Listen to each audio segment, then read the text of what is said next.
como é a igreja. Eu queria ter a sua atenção agora, que cessasse toda a movimentação. Os irmãos que estiverem lá fora vão entrar e sentar rapidamente, porque essa palavra traz algo especial, revelação daquilo que Deus tem para nós. Traz ali um protótipo, um quadro, a fotografia, ou como diziam os mais antigos, aí, um retrato da igreja. Como é a igreja?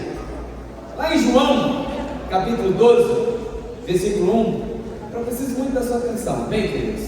Vamos cessar toda a movimentação. A palavra de Deus diz assim, olha, 6 dias antes da Páscoa, então aqui na verdade uma semana antes de Jesus ser crucificado, foi Jesus para Betânia, onde estava Lázaro, a quem ele ressuscitara dentre os mortos.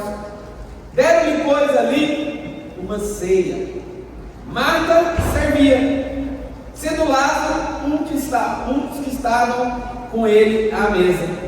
Então Maria, tomando uma libra de bálsamo de nardo puro, muito precioso, ungiu os pés de Jesus e os enxugou com seus cabelos, e encheu-se a casa com o perfume do bálsamo. Mas Judas Iscariotes, um dos seus discípulos, o que estava para traí-lo, disse: por que não se vendeu este perfume por 300 denários e não se deu aos pobres? Isto disse ele, não porque estivesse preocupado com os pobres, mas porque era ladrão. E tendo a bolsa, ou seja, ele era o tesoureiro, ele que guardava as ofertas, misericórdia, tirava o que nela se lançava. Versículo 7. Jesus, entretanto, disse: deixa que ela guarde isso para o dia em que me embalsamarem, porque os pobres sempre os tendes convosco, mas a mim nem sempre me tendes.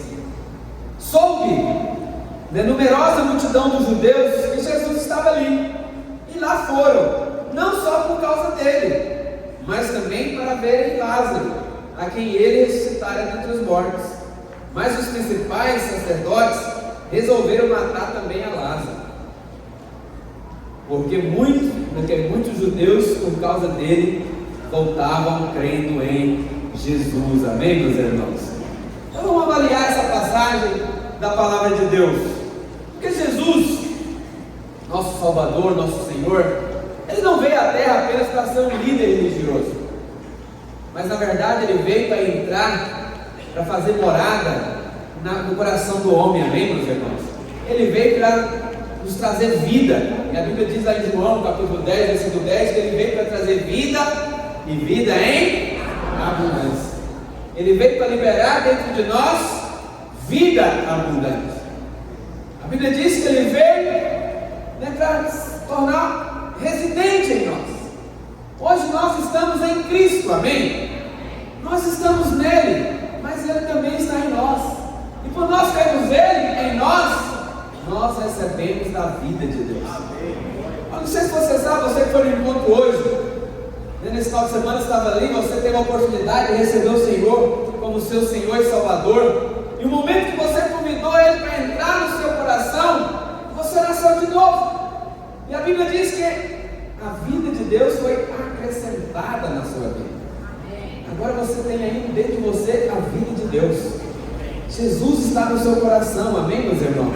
Então ele não veio para ser apenas um guia, um líder religioso, mas ele veio para nos trazer vida, amém? Lá no capítulo 11, no capítulo anterior aí de João, a Bíblia fala que, conta ali o relato da ressurreição de Lázaro. É o último milagre registrado aqui no Evangelho de João, antes da ressurreição. Esse foi o último, que no livro de João, inclusive, é chamado de sinais. Foi o último sinal que foi feito antes da crucificação, quando Jesus ele ressuscitou Lázaro. Mas a Bíblia diz que Lázaro já estava morto há 4 dias. Estava ali provavelmente no estado avançado de decomposição. Mas ele foi ressuscitado, restaurado, e ele saiu ali perfeito. Amém, meus irmãos? E por causa de Lázaro, muitas pessoas ficaram sabendo desse milagre extraordinário, e muitas pessoas passaram a ir até Jesus, não só por causa de Jesus, mas também para ver Lázaro. Porque Lázaro era aquele milagre que todo mundo queria ver. Era um milagre extraordinário. Interessante no texto que nós lemos, diz que os principais sacerdotes, por causa dessa inveja, queriam matar Lázaro de novo. Mas o homem acabou de ser morto, acabou de ressuscitar, e já queriam matar ele de novo.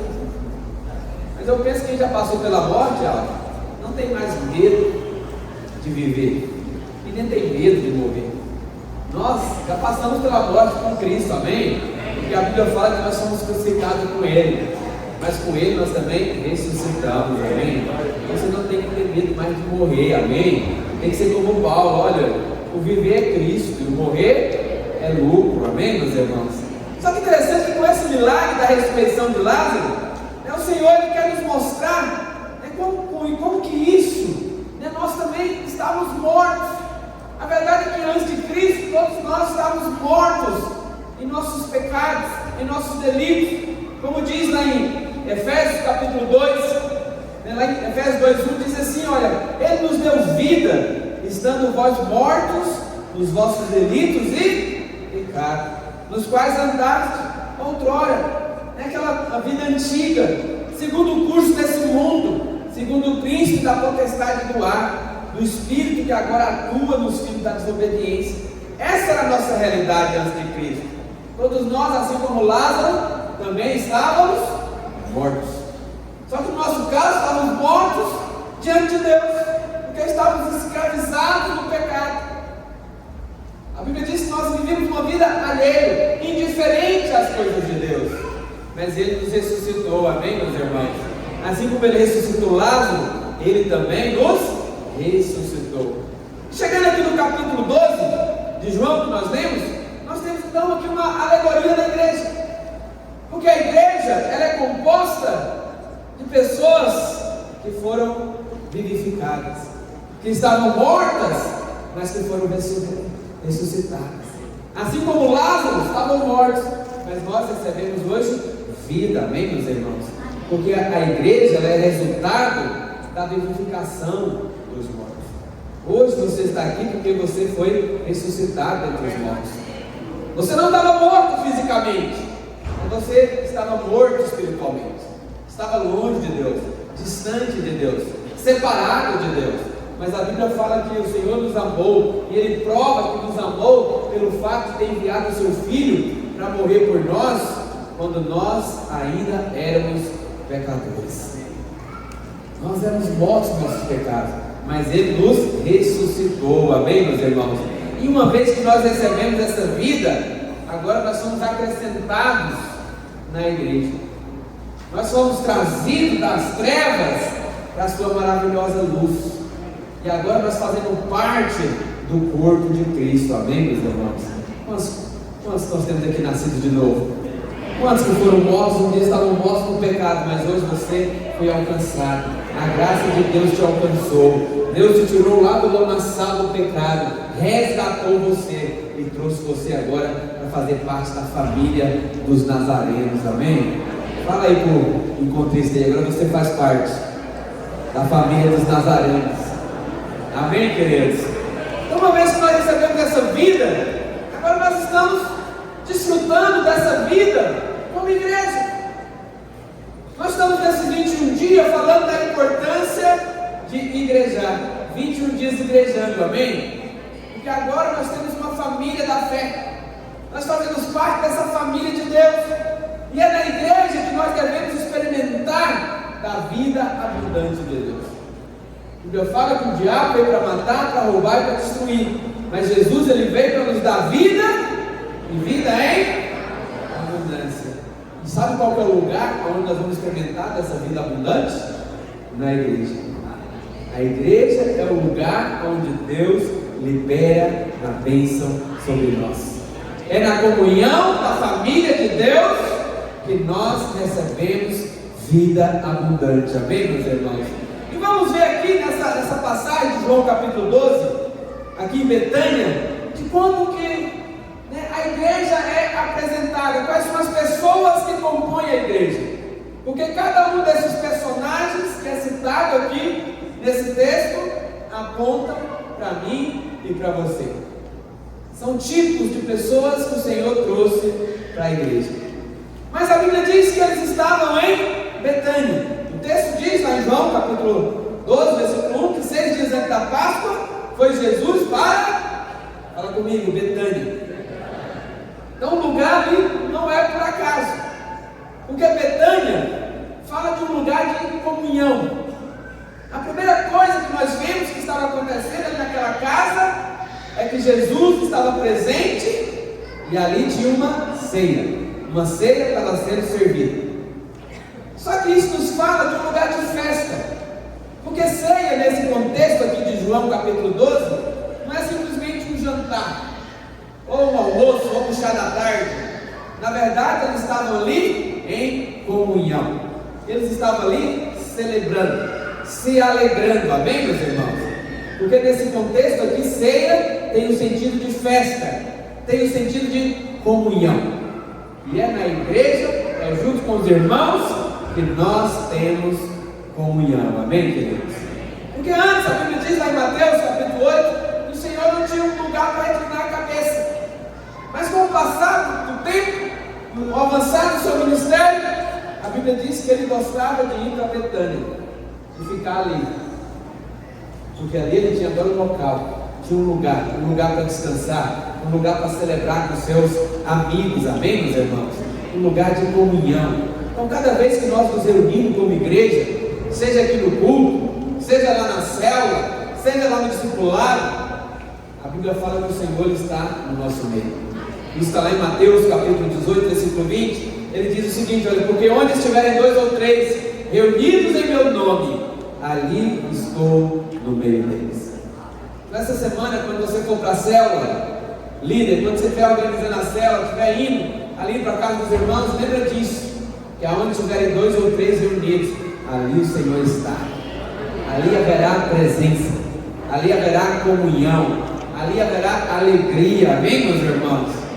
É isso que o texto está falando, que eles estavam ali em Betânia. Betânia é um lugar de comunhão, eles estavam ali no momento, né, prazeroso entre os seus amigos, e ali havia vida. E por que havia vida? Porque Jesus estava presente, amém meus irmãos? E aonde ele está presente, ali há manifestação de alegria, há manifestação de vida, diga amém. Olha, sei que às vezes nós, como irmãos, às vezes nós decepcionamos com pessoas, às vezes somos feridos, às vezes nós ferimos os outros, às vezes magoamos pelo aquilo que nos falaram ou que nos fizeram, mas acredite, apesar disso tudo, o melhor lugar para estar é na comunhão dos irmãos. Porque quando você magoa com alguém, vou falar disso hoje, né, o 14º dia, é o dia de suportar uns aos outros. Então eu falei para o seu irmão, meu irmão, em Cristo Jesus, eu te suporto. Essa palavra suporte, nós não gostamos dela. Nossa, eu estou suportando fulano. Ela tem o nosso português goiano, ela tem um contexto negativo. Nossa, fulano, estou te suportando, Lucas. Você vai falar, pastor, mas o que eu fiz? Mas esse suportar bíblico fala de manter a comunhão, apesar das lutas, apesar das diferenças, amém, meu irmão? Apesar das vezes nós magoarmos, ficarmos decepcionados, ficarmos tristes com o irmão, ainda assim, a célula, ainda assim, a comunhão é o melhor lugar para nós estarmos. É ali que o Senhor deseja que você esteja, amém, meus irmãos? Não há lugar melhor do que estar junto com os irmãos. Ficar sozinho é ruim demais, irmãos. Você está lá magoado, triste, está evitando os irmãos, mas com o passar do tempo você vai ficando frio, você vai ficando indiferente, você vai ficando para baixo, vai perdendo a alegria das coisas de Deus, rapidamente você começa a ser envolvido com tentação. É assim que funciona, essa é a estratégia do diabo, isolar você. Mas a vontade de Deus para nós é a comunhão, amém, meus irmãos? É muito ruim ficar sozinho. Hoje é dia de nós estarmos em comunhão, amém, meus irmãos? Mas a Bíblia fala que nessa comunhão ela estava acontecendo ali em Betânia. E a palavra de Deus diz que essa comunhão ela acontecia naquela cidade. Só que essa cidade cidade chamada Betânia, na verdade era uma vila, um vilarejo, né? No original ali significa, a palavrinha Betânia significa casa de aflição. Só que isso pode ser exteriormente, porque depois que nós estamos em Cristo, depois que nós estamos em comunhão com os irmãos, aí há um liberar de alegria, amém, meus irmãos? Quando nós estamos em Cristo, na verdade, Betânia se torna um lugar de comunhão. E talvez nossa vida antes de Cristo era um lugar triste, de solidão, de tristeza, de depressão.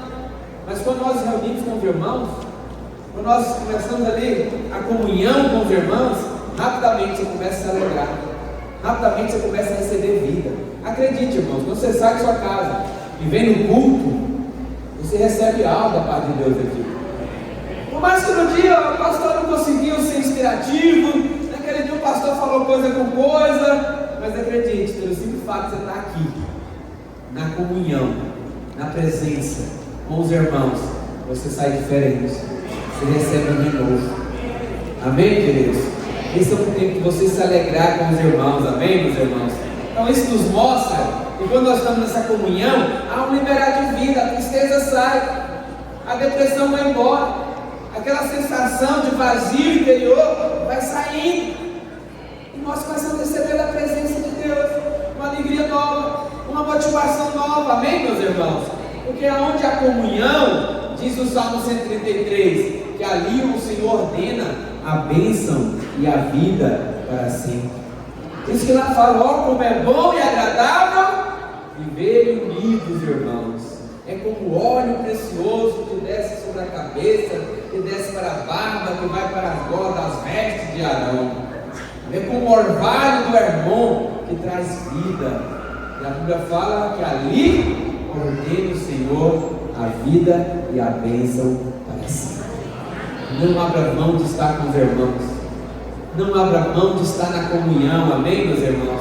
Que a palavra de Deus diz lá em Romanos, capítulo 14, versículo 17, lá diz assim, é porque o reino de Deus não é comida nem bebida, mas justiça, paz e alegria no Espírito Santo. E quando nós estamos em comunhão, há um liberar de alegria. Naquele lugar em Betânia havia presença, Jesus estava ali. Nós precisamos da presença de Deus, irmãos. Não tem como viver sem experimentar a presença. E acredite, a presença, há uma presença, né? O Senhor é onipresente, Ele está em todos os lugares, Ele está lá na sua casa, Ele está lá no seu quarto. Mas acredite, quando você reúne com os irmãos, há um liberar diferenciado de presença, há uma presença manifesta. E nós, líderes de células, temos que valorizar a presença na célula. Temos que buscar presença. Para quando os irmãos chegam, é muito bom quando você chega no ambiente e você já percebe ali um liberar. Os irmãos conseguem perceber isso? Você chega no ambiente e há aquela atmosfera ali de adoração, há aquele lugar ali, há algo diferente no ar. É presença. Acredite, essa presença se manifesta quando nós temos a igreja reunida, quando nós estamos juntos. Porque a promessa é essa, que aonde estiver 2 ou 3 reunidos no meu nome, ali eu estou. Só que esse ali estou não é simplesmente a presença por causa da sua onipresença, mas é uma presença manifesta. O Senhor valoriza a comunhão dos irmãos, amém, queridos? E naquela comunhão ali em Betânia, nós temos alguns personagens. Eu quero falar sobre esses personagens com você rapidamente. O primeiro personagem que é citado ali é Lázaro. Lázaro, né, naquele banquete estava ali Lázaro. Lázaro era aquele que estava doente, morreu, foi sepultado, e só depois de 4 dias é que foi ressuscitado. Só que agora ele estava ali vivo, sentado à mesa, desfrutando da comunhão dos irmãos, desfrutando da alegria da festa, amém, meus irmãos? Porque a igreja, ela é formada por gente que também um dia estava morto, mas foi ressuscitado. Um dia você podia estar lá morto nos seus delitos e pecados, como nós lemos lá em Efésios 2, mas hoje você está vivo, e você é chamado para desfrutar da alegria da mesa, da família, da fé. Amém? Amém, queridos? Lázaro é um desses. Alguém que estava morto, mas ressuscitou. Porque a igreja ela não vem à existência por meio de apenas de ensinamentos humanos, mas ela vem à existência quando nós recebemos a vida de Deus em nós. Quando você recebe a vida, quando você convida o Senhor para entrar no seu coração, quando você recebe esse zoe de Deus, a vida de Deus, aí sim, você agora tem a vida que Deus vive, a vida eterna. Você já tem vida eterna dentro de você. Por isso que você é chamado de cidadão dos céus, amém? Você é um cidadão do céu. Essa terra aqui agora ela é passageira. Por quê? Porque nós recebemos dentro de si a natureza de Deus. A vida eterna de Deus já está em nós, amém, meus irmãos? Só que Lázaro aqui, nesse contexto, ele representa o novo nascimento. Ele representa a vida de ressurreição. Porque todos nós, como Lázaro, um dia estávamos mortos, mas hoje nós estamos vivos, amém, querido? Você pode dizer amém bem forte? Como alguém vivo? Pastor, amém, né? Fazer o quê? Amém. Não, você dá um amém, amém de vencedor. Amém de quem está vivo, cheio de espírito, amém? Quando você fala amém, você está falando dos nomes do Senhor. O Senhor Jesus também chama amém. Você está declarando vida, você está se apropriando, amém, queridos? Então, Lázaro, esse é esse que estava morto, mas nasceu de novo. A Bíblia fala lá em Gálatas, capítulo 6, versículo 15, não puder projetar para nós, diz assim a palavra: olha, pois nem a circuncisão é coisa alguma, nem a incircuncisão, mas o que importa de verdade é ser nova criatura. O que importa é nascer de novo, jovem. O que importa é você agora ter Cristo no seu coração, amém? Esse é o que é mais importante. Nós somos novas criaturas. As coisas antigas já passaram, eis que tudo se fez novo, amém?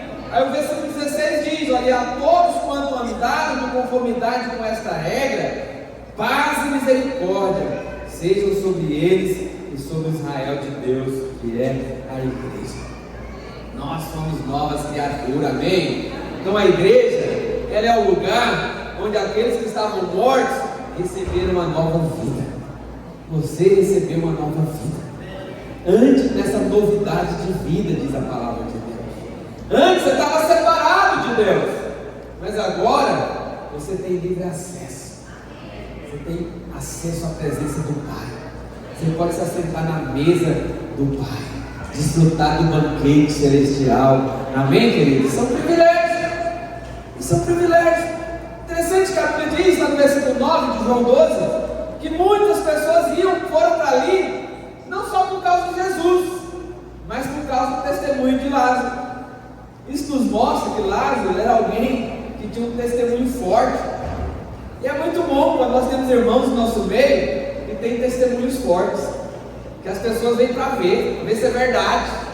Porque alguém que estava morto, o irmão já tinha feito um velório, já tinha sepultado, já tinha coberto, jogado terra em cima, o caso era uma pedra, tinha colocado uma pedra. As pessoas já tinham ido embora chorando. Nós já foram no velório aqui.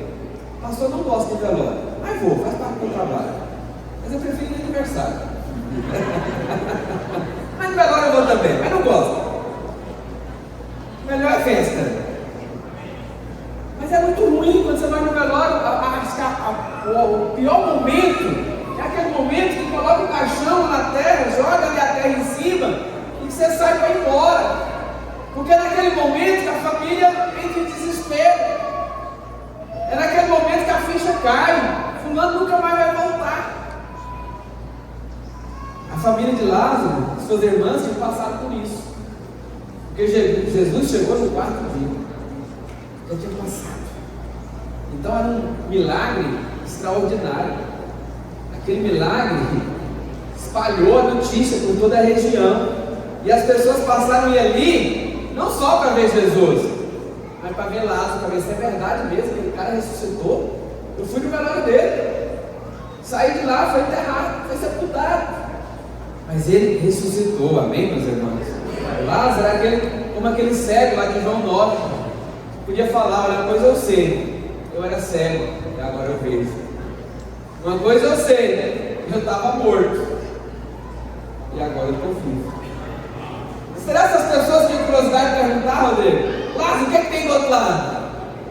Eu fico imaginando. Você perguntaria se tivesse oportunidade. Lázaro, como é que é do outro lado? A Bíblia não fala, Paulo, se Lázaro teve ali um esquecimento santo, ou se ele continuou lembrando do que estava do outro lado.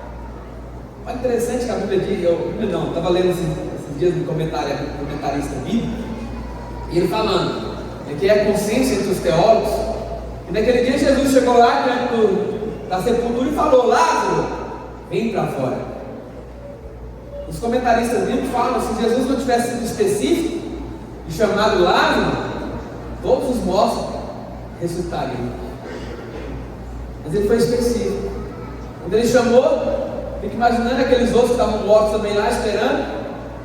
Está falando de mim? É eu que está chamando? Não, o anjo falou: é só Lázaro, é você, vai meu filho. Você tem certeza? Lázaro ficou questionando. Eu posso mesmo voltar? Vai meu filho, ele está te chamando. E Lázaro ressuscitou. Lázaro tinha uma história para contar. Amém, meus irmãos? Acredite, pastor, mas o meu testemunho não é tão impactante como o de Lázaro. Mas Lázaro aqui representa todos aqueles que têm um testemunho para contar. Olha, jovem, talvez você foi no encontro essa semana, você é meio tímido, nem sabe o que falar, mas apenas conte, testemunha aquilo que Deus fez na sua vida no final de semana. Acredite, na sua escola essa semana alguém vai te perguntar: nossa, fulano, você está estranho, você está esquisito, o que aconteceu? Por quê? Porque eles vão perceber que algo mudou em você. Então essa vai ser a chave.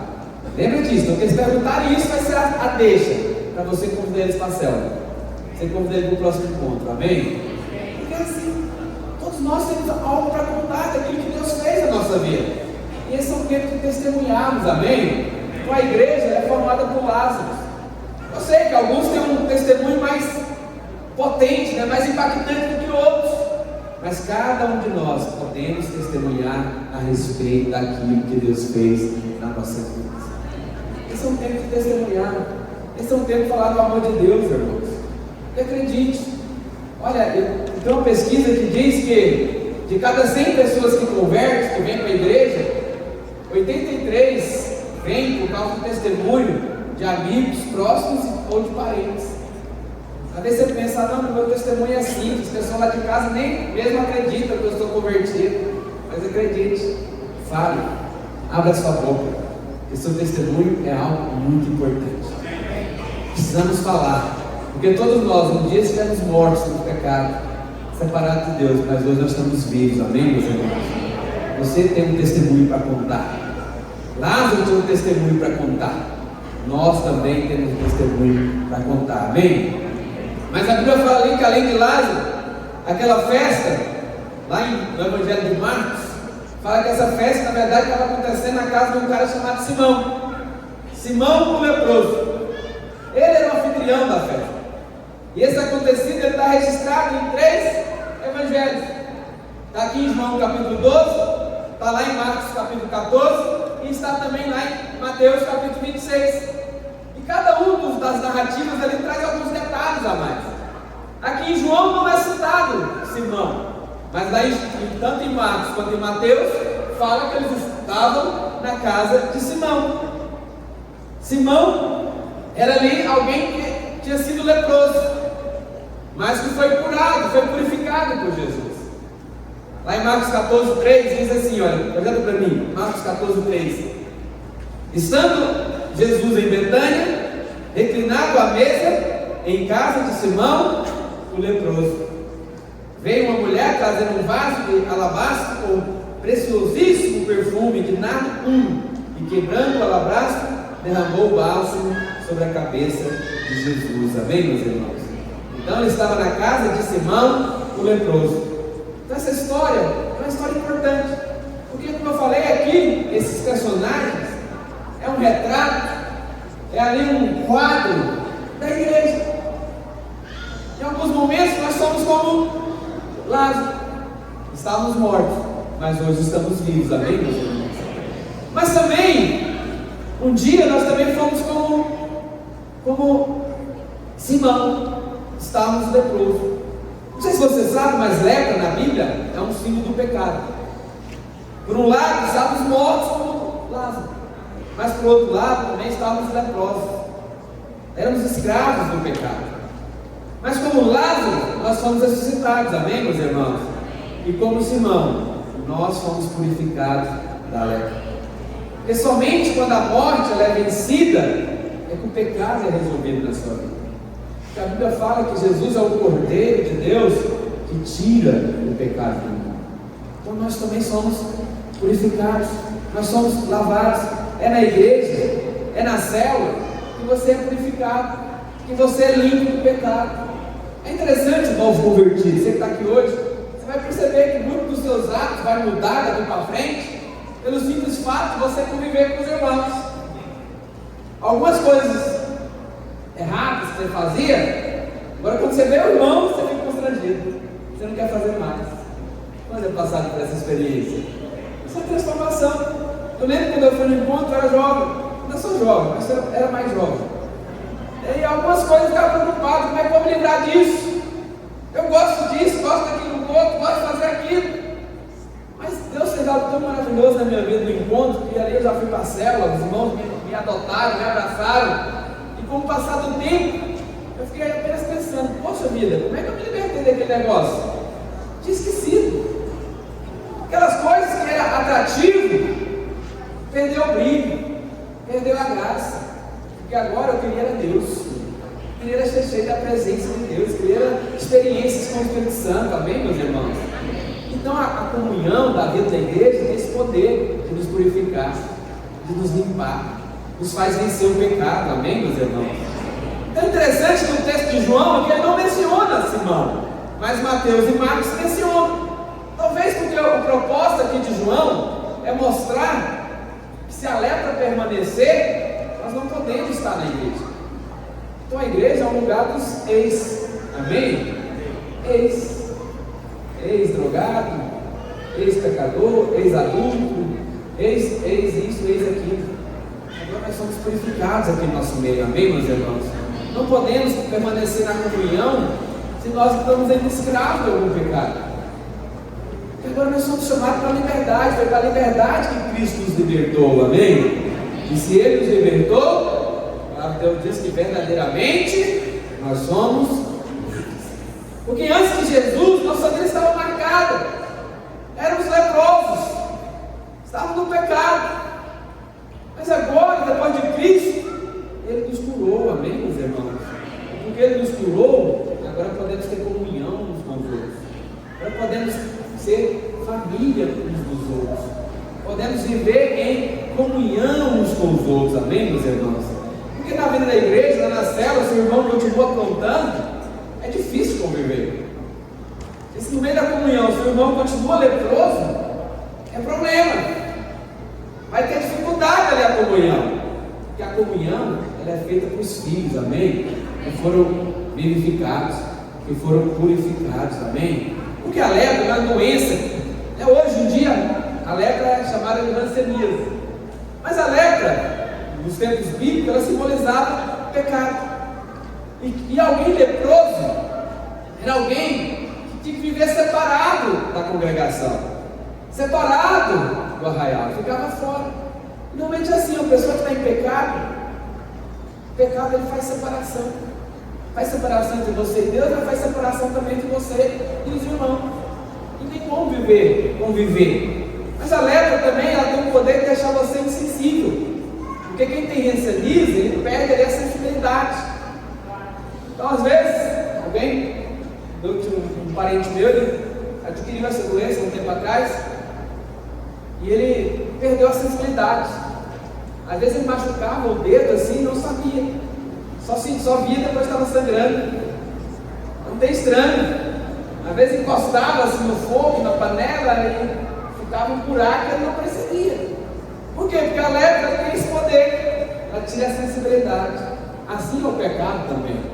O pecado ele faz você insensível às coisas de Deus, ele te deixa indiferente, ele te deixa separado.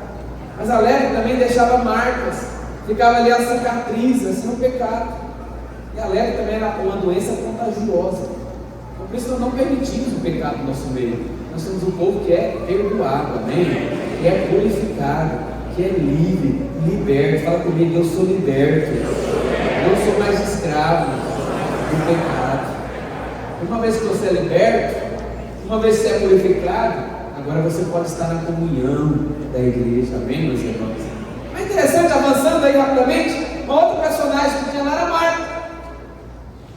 Lá em outra passagem, em outro evangelho, fala que Marta estava trabalhando, correndo de um lado para o outro. E ela ficou nervosa porque sua irmã Maria estava nos pés de Jesus, ouvindo. E ela ficou com todo o trabalho de preparar comida. Porque festa boa é festa que tem comida, amém, meus irmãos? Então, na célula dessa semana, prepare o banquete.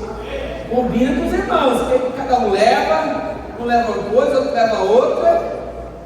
Festa boa é festa que tem comida, Paulinho. Tem que ter o junto da panela. Ou o kit crente. Só que ali os irmãos folgaram para cima de Marta. Marta ficou com o trabalho de fazer a comida sozinha. Na sua cela tem irmãos folgados? Que não ajuda a lavar as vasilhas depois do lanche? Que vai embora e nem limpa? Faz isso não, irmão. Tem que ajudar uns aos outros, tá bem? Mas Marta aponta para aqueles irmãos que gostam de servir. Tem irmãos que gostam de servir, sim ou não? E é importante esses irmãos. Não pense que Marta é menos importante do que Maria. Eu sei que nós usamos muito esse texto para dizer, irmão, seja como Maria, o melhor é você adorar o Senhor. Mas acredite, não tem como ser igreja se não tiver os servos.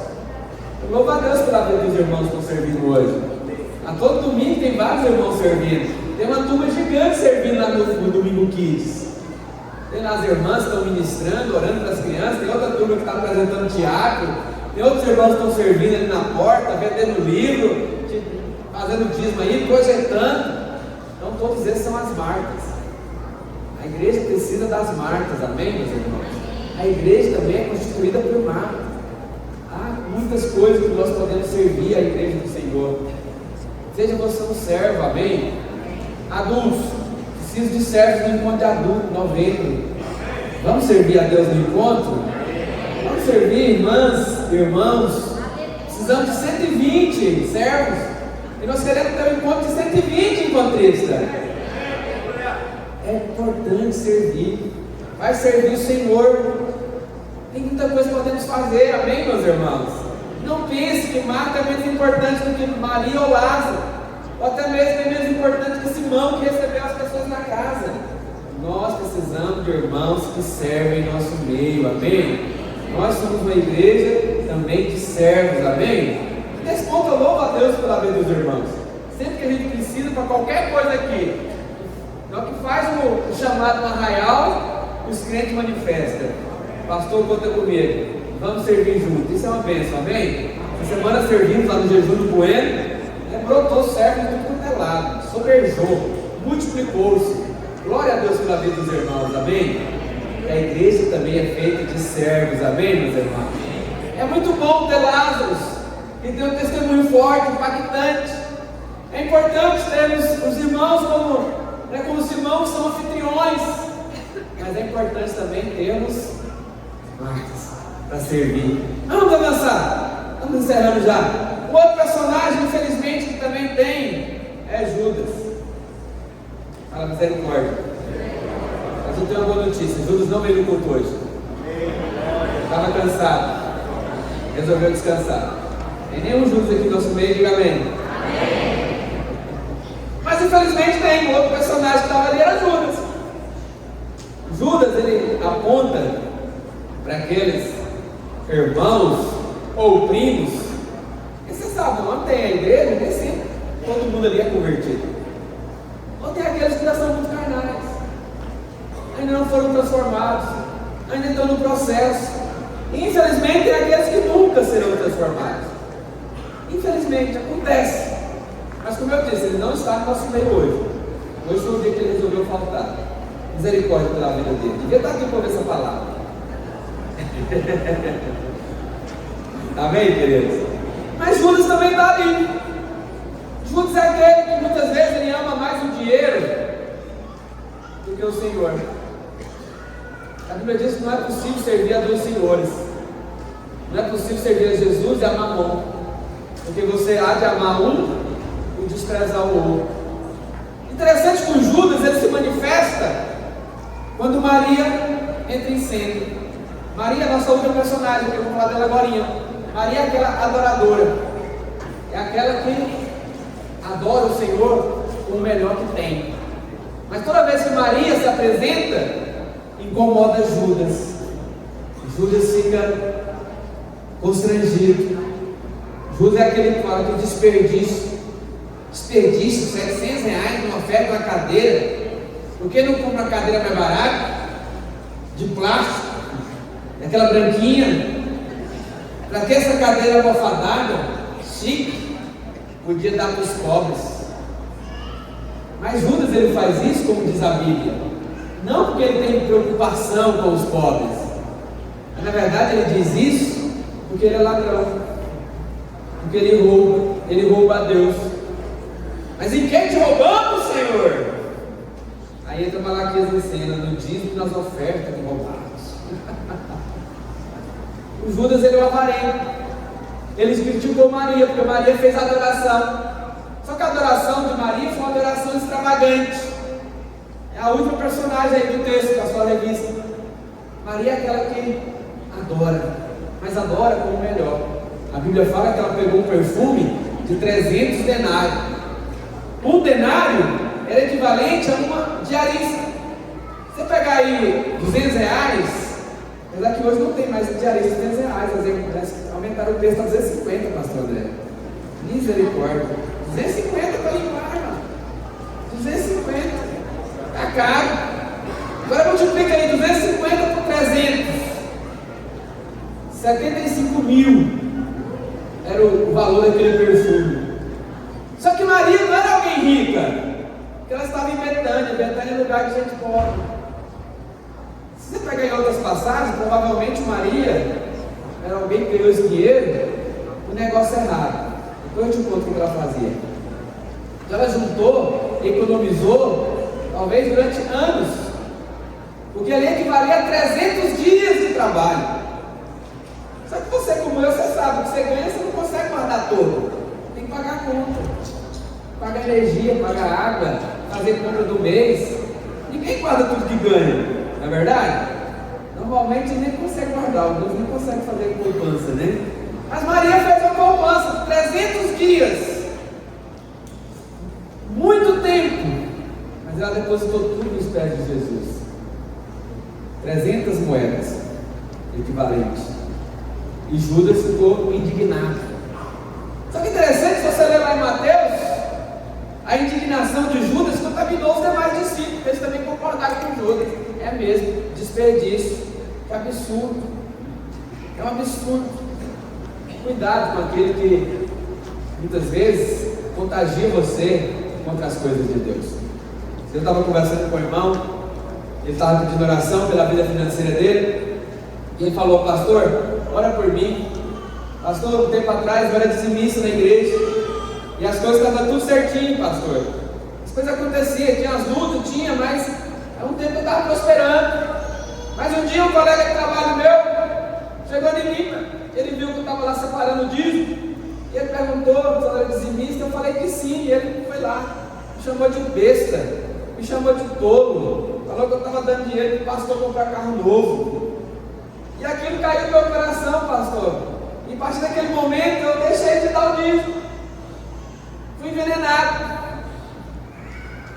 e o negócio só desandou na minha vida.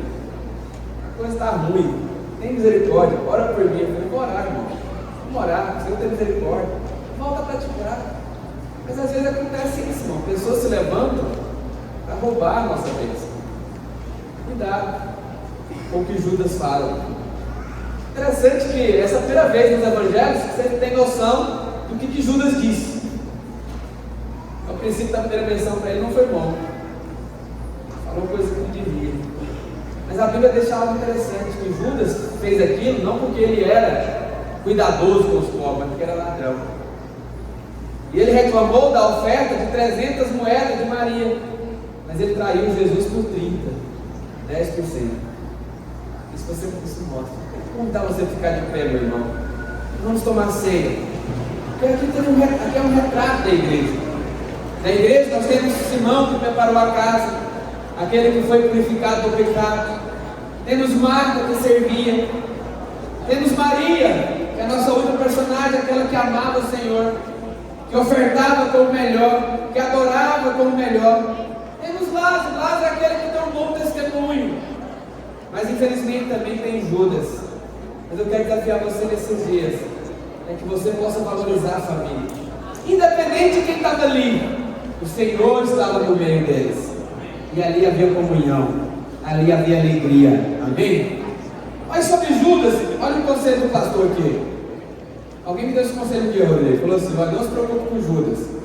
A única preocupação que você tem que ser é: não seja você o Judas. Então não se preocupe, quem é o Judas da minha célula? Quem é o Judas do meu discipulado? Não, a única preocupação é: não seja você o Judas, amém? Porque aqui é a casa, é a família. E nesse lugar onde há essa comunhão, ali tem presença de Deus. Aqui tem bênção de Deus, amém, meus irmãos? Aqui é uma alegoria da casa de Deus. Todos esses personagens, em algum momento nós somos eles. Apontam para mim e para você. Mas o fato é que aonde há a comunhão dos irmãos, ali há a presença de Deus. Ali há a vida de Deus sendo liberada. Ali há a transformação. Ali há a ressurreição. Ali há a purificação. Ali há milagre. Ali há adoração, amém? Você vai pegar o seu pão, o seu cálice. Hoje é dia de nós estarmos também reunidos aqui como igreja, nesse banquete espiritual da ceia do Senhor, amém? Pega o seu pão aí, levante ele assim da sua cabeça. Se você não pegou, levante sua mão, que o irmão leva para você. Mas hoje nós vamos cear, porque nós fazemos parte da igreja do Senhor. Nós fazemos parte dessa família, amém? E ao comer desse pão, ele aponta para o corpo de Cristo que foi moído na cruz. Ele foi despedaçado naquela cruz, foi dilacerado, foi moído, para que hoje nós podemos ter a vida, hoje nós possamos ter cura, hoje nós possamos ter unidade em nosso meio, amém, meus irmãos? Fala assim comigo: esse pão é o corpo de Cristo, que foi moído na cruz em meu lugar, e ao comer desse pão, eu recebo da vida, vida abundante. Eu desfruto do maná que caiu do céu, porque aqui é o corpo de Cristo, o pão vivo que desceu do céu para ser meu alimento, em nome de Jesus. Agora você vai pegar o cálice. Levante o cálice, é o cálice da nova e eterna aliança. Ao tomar desse cálice, você vai lembrar que assim como Simão, você foi purificado. Você não tem lepra mais. Hoje você pode estar na presença de Jesus. Naquela época o leproso tinha que separar, tinha que ficar separado do arraial, distante. Mas hoje não. Uma vez purificado, nós podemos sentar na mesa com Ele.